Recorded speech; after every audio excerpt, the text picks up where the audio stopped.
जय श्री कृष्णा, राधे राधे। आपका स्वागत है मेरे चैनल ज्ञान लोक में। जो नवरात्रि का चौथा दिन माँ कुष्मांडा जी का होता है और इस दिन माँ को कौन सा भोग लगाना है, क्या है पूजा विधि और क्या है उनका दिव्य मंत्र, ये जानने के लिए और उनकी कथा के बारे में जानने के लिए आपको इस वीडियो को कृपया करके पूरा देखना होगा। तो चलो शुरू करते हैं। जो नवरात्रि के चौथे दिन नव दुर्गा के चौथे स्वरूप के रूप में माँ दुर्गा की पूजा माता कुष्मांडा के रूप में की जाती है। चौथे नवरात्रि को जो माता कुष्मांडा का पूजन होता है, इस दिन भक्त भोग में मिठाई, फल, मालपुए अर्पित करते हैं। मान्यता है कि माँ कुष्मांडा की पूजा करने से सभी मनोकामनाएं पूरी होती है। माँ कुष्मांडा 8 भुजाओं वाली दिव्य शक्ति है, इसलिए इन्हें अष्टभुजा देवी भी कहा जाता है। माँ का नाम कुष्मांडा क्यों पड़ा? ऐसी मान्यता है कि उन्होंने अपनी हल्की मुस्कान से ब्रह्मांड बनाया था, इसीलिए उन्हें कुष्मांडा देवी कहा जाता है। सृष्टि के आरंभ में अंधकार था, जिसे माँ ने अपनी हंसी से दूर किया।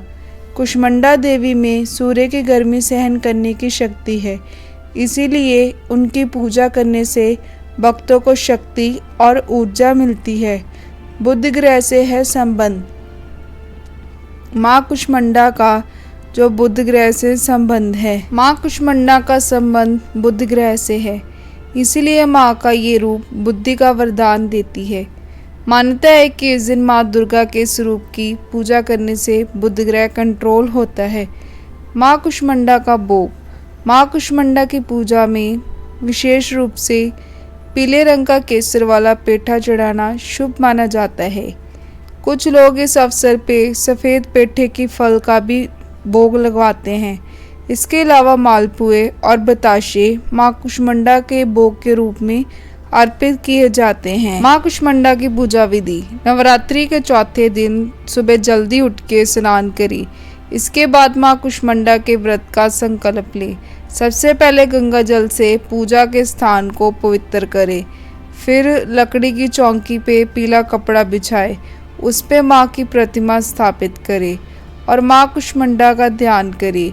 पूजा में पीले वस्त्र, फूल, फल, मिठाई, धूप, दीप, नैवेद्य और अक्षत अर्पित करें।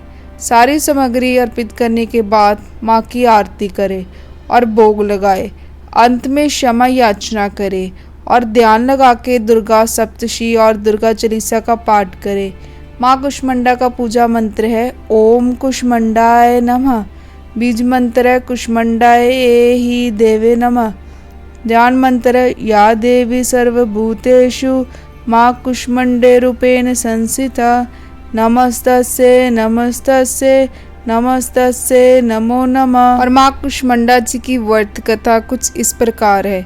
पौराणिक कथा के अनुसार जब सृष्टि का कोई अस्तित्व नहीं था, चारों ओर अंधकार ही अंधकार था, तब एक ऊर्जा गोले के रूप में प्रकट हुई। इस गोले से बेहद तेज प्रकाश उत्पन्न हुआ और देखते ही देखते ये नारी के रूप में परिवर्तित हो गया। माता ने सबसे पहले 3 देवियाँ महाकाली, महालक्ष्मी और महासरस्वती को उत्पन्न किया। महाकाली के शरीर से एक नर और एक नारी उत्पन्न हुए। नर के 5 सिर और 10 हाथ थे, उनका नाम शिव रखा गया। और नारी का 1 सिर और 4 हाथ थे, उनका नाम सरस्वती रखा गया। माँ लक्ष्मी के शरीर से एक नर और नारी का जन्म हुआ। नर के 4 हाथ और 4 सिर थे, उनका नाम ब्रह्मा रखा गया। नारी का नाम लक्ष्मी रखा गया। फिर सरस्वती के शरीर से एक नर और एक नारी का जन्म हुआ। नर का 1 सिर और 4 हाथ थे, उनका नाम विष्णु रखा गया। महिला का 1 सिर और 4 हाथ थे, उनका नाम शक्ति रखा गया। इसके बाद माता ने शिव को पत्नी के रूप में शक्ति, विष्णु को पत्नी के रूप में लक्ष्मी और ब्रह्मा को पत्नी के रूप में सरस्वती प्रदान की। ब्रह्मा को सृष्टि की रचना, विष्णु को पालन, शिव को संहार करने का जिम्मा सौंपा। इस तरह संपूर्ण ब्रह्मांड की रचना माँ कुष्मांडा ने की। ब्रह्मांड की रचना करने की शक्ति रखने वाली माता कुष्मांडा के नाम से उन्हें जाना जाता है। माँ कुष्मांडा के पूजा का महत्व। धार्मिक मान्यता के अनुसार माँ कुष्मांडा की पूजा अर्चना करने से परिवार में सुख समृद्धि आती है। माँ संकटों से रक्षा करती है। अगर अविवाहित लड़कियां माँ से श्रद्धा भाव से पूजा अर्चना करती है तो उन्हें मनचाहे वर की प्राप्ति होती है। सुहागन स्त्रियों को अखंड सौभाग्यवती होने का आशीर्वाद मिलता है। एक और जो कुष्मांडा माता की बहुत ही पौराणिक कथा है, चलिए मैं आपको वो भी सुनाती हूँ। पुराणों के अनुसार तारकासुर के आतंक से जगत को मुक्ति दिलाने के लिए भगवान शिव के पुत्र का जन्म होना जरूरी था। इसीलिए भगवान शिव ने देवी पार्वती से विवाह किया। इसके बाद देवताओं ने देवी पार्वती से तारकासुर से मुक्ति के लिए प्रार्थना की तो माता ने आदिशक्ति का रूप धारण किया और बताया कि जल्द ही कुमार कार्तिकेय का जन्म होगा जो कि तारकासुर का वध करेगा। और माता का आदिशक्ति रूप देख के देवताओं की शंका और चिंताओं का निदान हो गया। इस रूप में माँ भक्तों को यह संदेश देती है कि जो भी माँ कुष्मांडा का ध्यान और पूजन करेगा उसकी सारी समस्याएं दूर हो जाएंगी। यही वजह है कि नवरात्रि के चौथे दिन माँ कुष्मांडा की पूजा का विधि विधान है।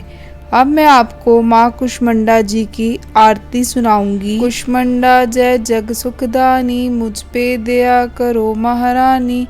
पिंगला ज्वाला मुखी निराली, शांख बरी माँ बोली बाली।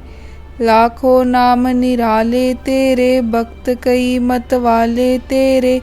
भीमा पर्वत पे है डेरा, स्वीकार करो प्रणाम ये मेरा। सबकी सुनती हो जगदम्बे, सुख पहुँचाती हो माँ अम्बे। तेरे दर्शन का मैं प्यासा, पूर्ण कर दो मेरी आशा। माँ के मन में ममता बारी, क्यों ना सुनेगी अर्ज हमारी। तेरे दर पे किया है डेरा, दूर करो माँ संकट मेरा। मेरे कारज पूरे कर दो, तुम मेरे भंडारे भर दो। तेरा दास तुझे ही ध्याए, भक्त तेरे दर शीश झुकाए। जय हो कुष्मांडा माता की। ये थी माँ कुष्मांडा जी की कथा और आरती और उनकी पूजा विधि और उनका मंत्र जो मैंने आपको इस वीडियो में सुना दिया, जिसको सुनने मात्र से ही माँ कुष्मांडा जी आपकी सारी मनोकामनाएं पूरी करती है और सारी समस्याएं दूर करती है। और वीडियो अगर आपको देखने में अच्छी लगी हो तो वीडियो को लाइक और कृपया करके मेरे चैनल पे नए हैं तो चैनल को सब्सक्राइब किए बिना मत जाना। धन्यवाद।